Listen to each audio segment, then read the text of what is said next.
Everyone, it's Bobo here, and once again, it's time for another Mezco 112 Collective review. Look, I love the Ghostbusters, and anytime a new Ghostbusters figure comes out, I'm usually on board, and there have been a lot of great Ghostbusters figures made through the years, especially recently with Diamond Select. But, like I said, when a new Ghostbusters figure comes out, I'm usually foaming at the mouth the way a lot of you guys all foam about Marvel Legends and whatnot. So, this Mezco set is quite the specimen. And before I start diving into the figures and going over everything, getting all giddy like a schoolboy on Christmas Day, I want to talk presentation because Mezco did quite the job here. And I understand at 300 smackaroos, this set is intimidating and not everyone can afford it or get it for whatever the reason. And I totally get that. But if you are lucky enough to get it, you have something really amazing on your hands. It has the 1984 promotional poster look, and by itself, it's just a cool collectible piece. As you can see on the back here, it shows all four figures and all the cool stuff that they come with. But in a bit of sad news, I got two screaming Egon heads and not one Venkman head. So I kind of got hosed on that, but the cool thing is I know Mezco QC totally drives people up the wall sometimes, but I contacted them today. They're sending out a replacement. So I just wanted to share that with you guys for anyone watching the review. So let's go ahead and release them from their tin case prison and break it down just a bit more. Alright guys, here we are with all four members of the team in front of the Diamond Select Ghostbuster Firehouse. They're ready for action. I don't know why they're standing in front of the firehouse, but they are. They look really good upon first inspection here. They're quite spiffy. Peter, of course, and Ray, and then let's see if the camera works with us to get Winston, and of course Egon. So what I'm going to do is I'm going to pull the rest aside. We're going to focus in on Winston here and just break down everything, at least for this part of the review. So let's get snapping. Alright, let's go ahead and look at Winston first. As you can see, Mezco crafted the flight suit as good as they could possibly get it. I mean, it came out nice and clean. I love the stitch work that's going on here. The bicep has the nice no ghost decal on it. That came out great. And even the one on the chest came out pretty fantastic as well. Very nice detail on the utility belt. You got all the gizmos and gadgets, and then you got the tube that prevents the Ghostbusters from wetting themselves. That came out great. And the nice thing here, it's got a nice bend on it, so it's not going to break on you anytime soon. The gloved hands are a nice addition as well, but I'll be honest with you guys, I'm going to save my full thoughts on those in the accessories section. The attention to detail in the pants came out great too, and it's the little detail of having the pants untucked in the case of Peter, and with the regular guys, you just have them tucked in. It's those nice little things that Mezco paid attention to that they got right, which is always a nice thing. Of course, we got the elbow pad here. It's got some nice elasticity, if you will, to it. Great sculpt. We'll see how these hold up in the long run, but they do look good, and it's one of those other things that works really well. The color of the jumpsuit's very screen savvy, looks very nice. Underneath, we have the black shirt, or, you know, the regular clothes, because you got to treat them like exterminators. They're protecting themselves. It does zip up. I will say the zipper is a little big, but at this scale, I don't know of any other option that would work. Overall, I dig the design here. I dig how Mezco did this. It really came out great. And note to everyone, they are stitched in, so if you want to remove it, it's going to be a pain in the butt to do. But it can be done. Let's go ahead now and break down articulation.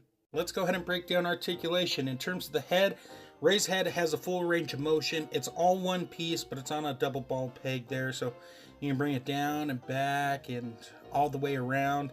And then we got the diaphragm joint right there that goes side to side, or twists at least, and you can bring it back and then forwards.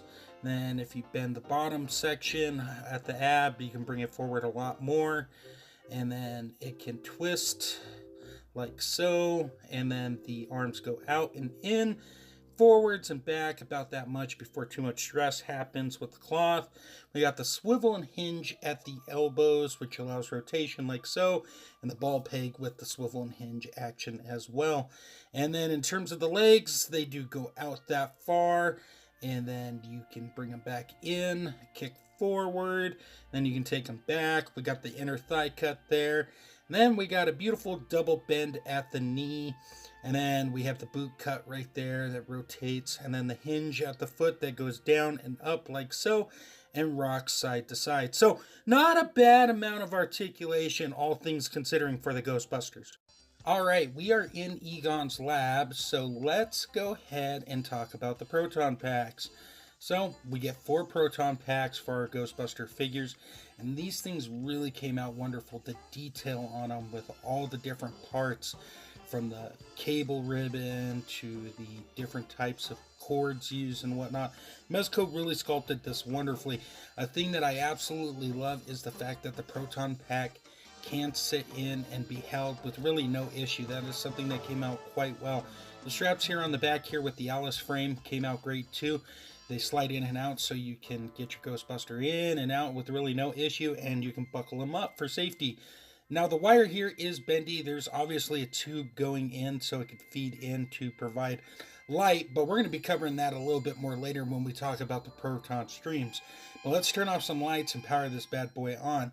As you can see, it powers on with no issues. It looks great, nice and clear, and yeah, so overall very satisfying. Next up, we get our hands. Each Ghostbuster comes with this set, 2 sets of hands, along with the fisted hands.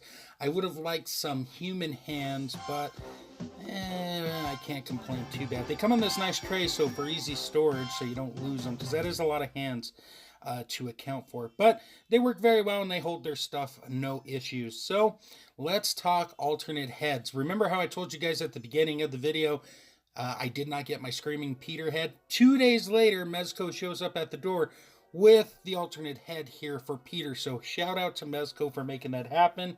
As you can see, the on glass Egon head. But these heads are just really wonderful, really crisp and clean. I know some people are like, I don't know about these screaming heads and whatnot. I think you're damned if you do, damned if you don't. I do like them. I look forward to playing around with them more in the future. But they look really cool. Very satisfying to have them. So let's talk all the accessories that come with each Ghostbuster. So for Ray, we have our Ghost Trap. Very nice detail. The doors do not open, sadly, and the cord here does not unattach. But you can wrap it up and it will fit in Ray's pouch really with no issues.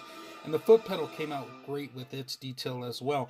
You also get the goggles, the Ecto goggles for Ray, which is also another nice touch. And let's see if I can get them on Ray's head here. I would be careful with these. I mean, after a while you might get some paint rubbing or something of that nature. But they do fit in his head, so chances are I'm probably just going to keep them on Ray's head.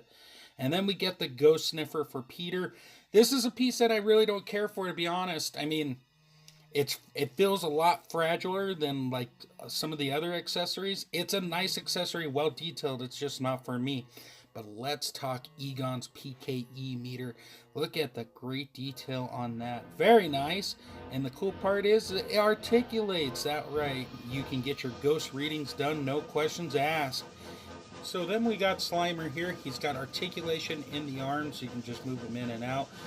He does feel a little small, but, you know, he still looks cool. Nice translucent colors. Comes with a display stand, which you can plug in, and it's got a ball peg on there, so you can get some rotation and side-to-side action. And it looks really cool, so really nothing to complain about. Next, we have our No Ghost logo display base. Looks really nice. I got some smudge marks on mine. That's because of my own greasy hands. And then I have the flight stand here, and that came out pretty good. Some instructions on how to insert the batteries in the Proton Pack, how to take care of your Mezco figure, and some goodie bags to store everything else. And then let's get to the Proton stream. Some people think they're ugly. I do not. I think they look very nice. They look like translucent versions of what you see on screen. So I don't have a problem with them. I know some people here are going to be like, yeah, well, you did that crap, blah, blah, blah. And that's their opinion. So not knocking them, I'm just saying, to me, they work. And then to insert them in, there's a little groove at the end. You just gotta wrestle with it, or not wrestle with it, you just gotta line it up properly.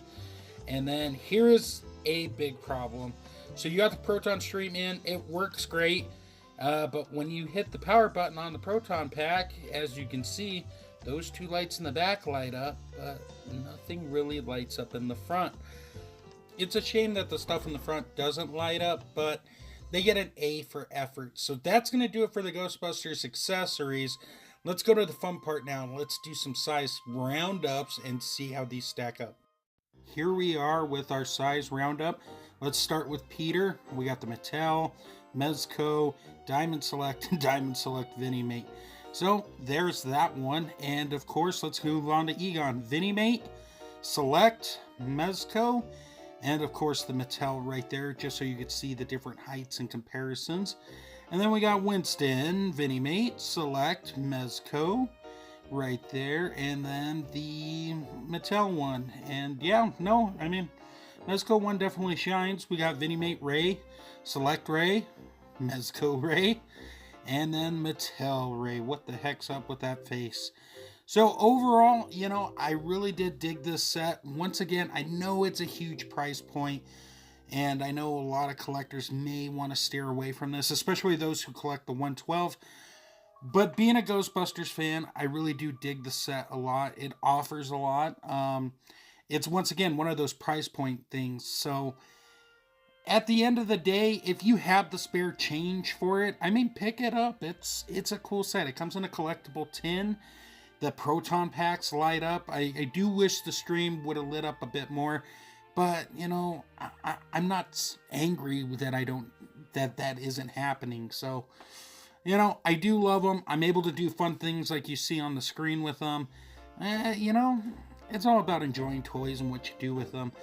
But guys, I think that's going to do it for the review today. I hope you guys enjoyed it. I know this one was a bit long, but we had a lot to cover, so thank you guys so much. If you get some free time, check out some of the people who helped make this show a reality. So with that being said, slideshow at the end. Hope everyone's doing great. And until next time, great googly moogly.